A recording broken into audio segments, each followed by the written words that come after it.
Сайн бацгаана уу? Та бүхэндээ энэ өдрийн мэндийг хүргэе. Би Говьсөнбөр аймгийн 2 дугаар сургуулийн багш Багангийн багш Мөх Гэрлэнэ. За энэ сүүлийн 2 жилийн хугацаанд цар тахал гарсны улмаас багш биднэрт бол одоо шинэ үйл ажиллагаанууд тулгамдж байна. За энд бол одоо дандаа танхимаар ордог байсан бол зайнаас суралцах, цахимаар суралцах, за хүүхдүүдэд хоцрогдолгүй сургах, хүүхдүүдэд энгийн танхимаар суралцдгийг адил хөгжүүлэх гэд олон асуудал гарч ирж байна. Тэгээ энэ бүхнийг одоо хүүхдүүдээс заа сургахын тулд би бол одоо хичээлээ бол Google Meet болон Zoom-ыг ашиглаж заадаг. За ер нь голчлон Google Meet-ээр хичээлээ заадаг байгаа. За энэс гадна хичээлүүдэд бас Bandicom, Acom, за PowerPoint-ийг бичлэг болгох ч гэдэг юм уу. Олон одоо програмуудыг давхар өөрөө бие даан одоо Facebook янз бүрийн багш нараас ингээд сурч судалж онлайнаар сурч судлан тэрийг хичээл сургалтанд ашиглаж байна.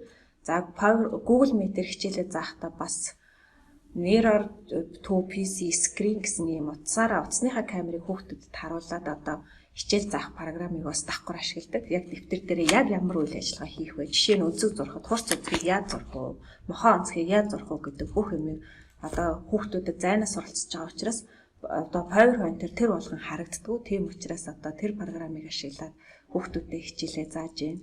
За зарим хичээлүүдээ бол бичлэг болгоод ингээд тавьж байна. За мөн хүүхдүүдэд шууд зааж байгаа Google Meet-ийн хичээлүүдээ Acom програм ашиглаж бичээд зарим одоо тохиолдолд үзэж чадахгүй байгаа хүүхдүүдэд ангийнхаа Facebook, Messenger группт ингэж бичлэгээ оруулж тавин хүүхдүүд маань тэрийг бас нөхөж үзэж байна. За үнэхээр телевизгүй, датагүй, ухаалаг утасгүй ажиллах боломжгүй хүүхдүүдтэй бол тэр хичээлүүдээ ингээд одоо цаасаар өгдөг байгаа. Цаасаар ингээд одоо бүр сар өдрийн тавиа яаж хийх үү гэдэг зөвлөгөө зөвлөмжийг хүртэл өгөөд ингээд ажилладаг байгаа. За дээрэс нь энэ юуны үед одоо энэ хичээлийн жилээс бол зайн болон танхимын сургалт хослон явж байна. За цахимтай 7 хоногт бол бүх хүүхдүүдэд Google Meet-ээр хичээлээ зааж байна. Харин танхимтай 7 хоногт бол одоо би бас зайнаар суралцах хүсэлтэй хүүхдүүд байхаас гадна ковидоор өвдөх, тусгаарлалтанд орсон хүүхдүүдтэй ангид зааж байгаа самбарт зааж байгаа хичээлүүдийг бичээд за түүнийгээ бас ангийн групптэй байршуулж хүүхдүүдэд аль болохоор хоцрогдолгүй нэгэн жигд сургахын төлөө ингэж ажиллаж байна. Мөн хүүхдүүдэд одоо зөвхөн хичээл сургалтанд нь анхаарахаас гадна бас хүүхдүүдэд хөгжүүлэхийн тулд боловсролын чанарын шинжилэл төслийн хүрээд одоо ангийн номын сан гэдэг ангиудад маш олон ном ирсэн байдаг. За тэр номоо би бас ангийнхаа группт одоо өөрөө уншиж өгөх юм уу, аль эсвэл аймгийнхаа номын сангаас тавьсан бичлэгүүдийг оруулах юм уу, аль эсвэл тэр номноос шилж түүгээд зургаар оруулах юм уу. Ингээ хүүхдүүдийнхэн бас унших, цаашаа мэдлэгээ тэлэх боломжийг хангахаас гадна бас энэ 7-д дугуулan gibi одоо хичээллүүлдэг. За 7-д дугуулангийнхаа талаар бас та бүхэндээ танилцуулъя.